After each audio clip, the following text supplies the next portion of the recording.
Mars media நேயர்களுக்கும் அன்பர்களுக்கும் இந்த நாள் இனிய நாளாக அமைய எல்லாம் வல்ல இறைவனை பிரார்த்திக்கின்றோம்.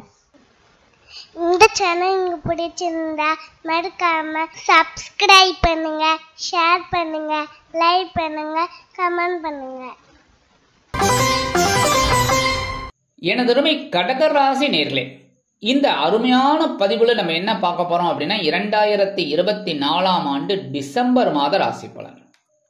அட்லீஸ்ட் இந்த கடைசி மாசமாவது ஒரு நல்லபடியா இருக்குமா, இல்லை எந்தெந்த கிரகங்கள் மூலமா நம்ம கவனமா இருக்கணும், பரிகாரமா என்ன பண்ணினா ரொம்ப விசேஷம் அப்படிங்கறத பத்திலாம் நம்ம இப்ப தெளிவா பார்க்க போறோம். ஃபர்ஸ்ட் ஆஃப் ஆல் 3-12 குடைய அதிபதி புத பகவான் பஞ்சமஸ்தானத்துல இருக்கார். அற்புதம். 5ஆம் இடத்துல இருக்கிறது ரொம்ப விசேஷம். குழந்தைகள் ஆதரவா இருப்பா. ஆன்மீக பயணங்கள் உங்களுக்கு அற்புதமா நிறைவேறும். ரொம்ப நாளா திட்டம் போட்டு இருக்கீங்க, அந்த திட்டங்கள்ல இன்னைக்கு வெற்றி அடையும். அதே மாதிரி இன்னைக்கு உத்தியோகத்துல இருக்கிறவாளுக்கெல்லாம் அறிவுத்திறன் மேம்படும். முதல்ல அதாங்க முக்கியம், உத்தியோகத்துல அறிவுத்திறன் தான் முக்கியம். கரெக்டா? அடுத்தபடியா தொழில் வியாபாரம் அற்புதமாக இருக்கும். எழுத்து மற்றும் அச்சுத்துறையில் இருக்கும் அன்பர்களுக்கு அநேகமாக புதிய வாய்ப்புகள் மிளிரும். கல்வி பயிலும் மாணவ மாணவிகள் கல்வியில் அற்புதமான ஒரு முன்னேற்றத்தை காண்பார்கள். உடன் பிறப்புகள் அனுகூலமாக நடந்து கொள்வார்கள். எதிர்பாராத சில வெளியூர் அல்லது வெளிநாட்டு பயணங்கள் ஏற்படலாம். சுப செலவுகள் வந்து சேரும். 31-12-2024 முதல் இந்த புத பகவான் எங்க வரப்போறான்னு பாத்தீங்கன்னா பகிரன ரோகஸ்தானமாக 6ஆம் இடத்துக்கு வந்துட்டு உத்தியோகத்துல பரபரப்பா இருக்கக்கூடிய ஒரு சூழல் உண்டாகும். 4-11 குடைய அதிபதி சுக்கிர பகவான், அதாவது இந்த சுக்கிர பகவான் உங்களுக்கு சுகாதிபதி லாபாதிபதி எங்க இருக்காருன்னு பாத்தீங்கன்னா பகிரன ரோகஸ்தானமாக 6ஆம் இடத்துல இருக்கார். உத்தியோகத்துல ரொம்ப வேலைபளு அதிகமா இருக்கு. எடுக்கிற காரியங்கள்ல கொஞ்சம் கவனமா இருக்கீங்க. அதனாலேயே முன்னேற்றம் உங்களுக்கு வந்துகிட்டு இருக்கு. இருந்தாலும் பெரிய அளவுல ஒரு நன்மைகள் ஏற்படல. கடன் சுமை இருக்கு. ஓரளவுக்கு உடல் ஆரோக்கியம் பரவாயில்லைங்கிற மாதிரிலாம் இருக்கு. அவ்வளவுதான்.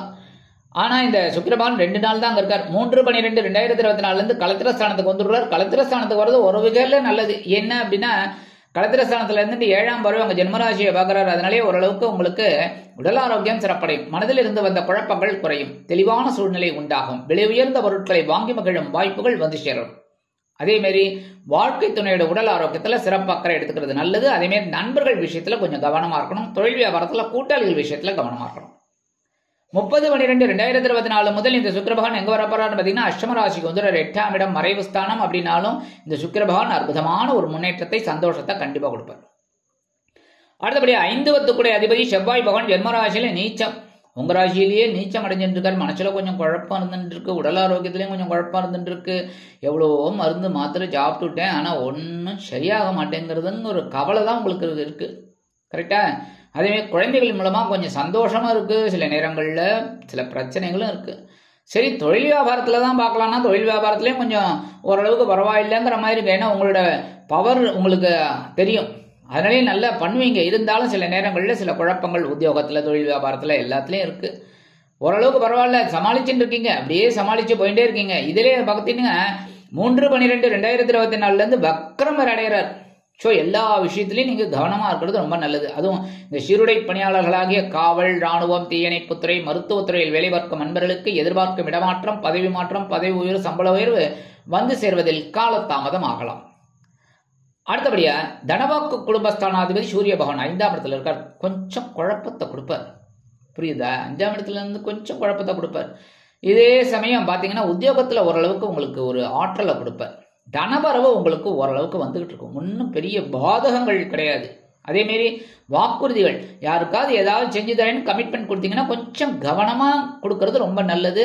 அதே மாதிரி குடும்பத்துக்கு தேவையானது சில வேலைகள் எல்லாம் செய்வேன். சில பேருக்கு ஆன்மீக பயணங்களின் மூலமாக மனதில் இருந்து வந்த குழப்பங்கள் குறையும். 16-12-2024 முதல் இந்த சூரிய பகவான் எங்க வரப்போறான்னு பாத்தீங்கன்னா உங்களோட பகிர்வுன ரோகஸ்தானமாக 6ஆம் இடத்துக்கு வந்துடுறார். 6ஆம் இடம்ங்கிறது ரொம்ப சூப்பர். அதுவும் சூரிய பகவான் 6ஆம் இடத்துல இருக்கிறது ரொம்ப ரொம்ப விசேஷம். 3, 6, 10, 11 இந்த மாதிரி இடத்துல எல்லாம் வந்து ரொம்ப ரொம்ப விசேஷம். செவ்வாய், சூரியன் எல்லாம் இருக்கிறது ரொம்ப விசேஷம். அந்த வகையில சூரிய பகவான் 6ஆம் இடத்துக்கு வர்றது ரொம்ப உங்களோட பவரை அப்பதான் காமிப்பீங்க. அப்படியே சும்மா விஸ்வரூபம் எடுக்க போறீங்க. எப்படி விஸ்வரூபம் எடுக்க போறீங்க? அப்படியே விஸ்வரூபம் எடுத்து அப்படியே ஒவ்வொரு வேலைகளையும் செய்ய போறீங்க பாருங்க. இதெல்லாம் உங்களுக்கு நான் வந்து ஒரு பூஸ்டா தான் சொல்றேன். ஏன்னா எடுத்துக்கணும் நீங்க. ஏன்னா எவ்வளவு காலம்தான் உடல் ஆரோக்கியம் நல்லா இல்லைன்னு உட்காந்துட்டு இருக்க முடியும். இப்ப சூரியன் ரொம்ப பிளஸ்ஸா இருக்கிறதுனால உடல் ஆரோக்கியம் சிறப்படையும், பகைமை மறையும், உத்தியோகத்தில் முன்னேற்றம், தொழில் வியாபாரத்தில் முன்னேற்றம் கண்டிப்பாக வந்து சேரும். அதே மாதிரி ஒரு வருமானம் வரத்துக்கு வாய்ப்பு இருக்கு. ரொம்ப நாளாக பெண்டிங்கில் இருக்கிற அந்த அரியர்ஸ் எழுதி அதெல்லாம் வரதுக்கு வாய்ப்பு. அதனாலேயே உங்களோட கடன் சுமை குறையும், உடல் ஆரோக்கியம் சிறப்படையும், எடுக்கிற காரியங்கள் உங்களுக்கு அற்புதமாக நிறைவேறும். 6, 9 குடை அதிபதி குரு பகவான் வக்ரகதியில் இருக்கார் லாபஸ்தானத்தில். அதாங்க கொஞ்சம் பிரச்சனை. லாபஸ்தானத்தில் இருந்த வரைக்கும் நல்லா இருந்தது, இப்போ வக்ரத்தில் இருக்கார். அதனால தான் நீங்கள் எடுக்கிற காரியங்கள்லாம் கொஞ்சம் சில நேரத்தில் சோட போகிறது, சில நேரங்களில் இழுபறியாகிறது, சில நேரங்களில் பரவாயில்லை, அப்படி தான் போயிட்டு இருக்கு. இருந்தாலும் பரவாயில்ல, ஓரளவுக்கு அப்படியே ஓட்டிகிட்டு இருக்கீங்க. தந்தை வழி உறவினர்கள் உங்களுக்கு கொஞ்சம் அனுசரணையாக இருக்கிறதுனால ஓரளவுக்கு அப்படியே மீட் அவுட் பண்ணி போயிட்டு இருக்கீங்க.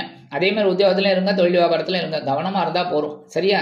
அடுத்தபடியாக அந்த குருவோட பார்வைன்னு பார்த்தீங்கன்னா உங்களோட சகாயஸ்தானமாகி 3ஆம் இடத்தை பார்க்குறாரு. 5ஆம் பார்வையாக முயற்சிகள் பலிதமாகும். நல்லா கவனிங்க, முயற்சிகள். ஸோ எவ்வளவு இதாக இருந்தாலும் முயற்சிகளை விடாதீங்க. உடன்பிறப்புகள் அனுகூலமாக இருப்பாங்க. அடுத்தபடி 7ஆம் பார்வை உங்கள் பஞ்சமஸ்தானத்தை பார்க்குறாரு. ஓரளவுக்கு பரவாயில்லைங்க, தெளிவாக இருப்பீங்க, எடுக்கிற காரியங்களில் தெளிவாக இருப்பீங்க, ஓரளவுக்கு ஒரு முன்னேற்றம் உங்களை தேடி வரும். அடுத்தபடியாக 9ஆம் பார்வை உங்களோட களத்திரஸ்தானத்தை பார்க்குறாரு. களத்திரஸ்தானம் அப்படிங்கும் போதே கணவன் அல்லது மனைவி மூலமாக சில நன்மைகள் உங்களுக்கு வந்து சேரும். வாழ்க்கை துணை வழி உறவினர்கள் ஆதரவாக இருப்பார்கள். அதேமாரி சுப செய்திகள் வந்து சேரலாம். 7, 8 குடை அதிபதி சனீஸ்வர பகவான் அஷ்டமஸ்தானத்தில் இருக்கார்.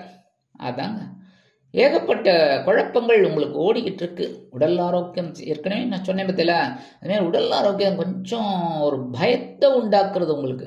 என்னடா பண்ணுறது, எதுடா பண்ணுறது? ஏன்னா உங்களோட ராசிநாதன் சந்திர பகவான். அதனாலேயே உங்களுக்கு எப்போவுமே பார்த்தீங்கன்னா மனசு அளவாஞ்சிட்டே தான் இருக்கும்.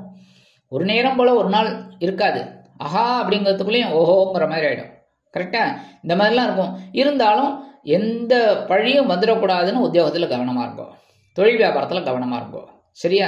ஏதாவது டாக்ஸிஸ் கட்டணும் அப்படின்னா கரெக்டாக கட்டிடுங்க. கரெக்டாக? அடுத்தபடியாக முக்கியமாக உடல் ஆரோக்கியத்தில் சிறப்பு அக்கறை எடுத்துக்கிறது ரொம்ப நல்லதுங்க. இந்த நேரத்தில் சில வீண் பழி அவமானங்கள் இதெல்லாம் வரலாங்கிறதுனால எல்லா விஷயத்துலையுமே கொஞ்சம் கவனமாக இருக்கிறது ரொம்ப விசேஷம்.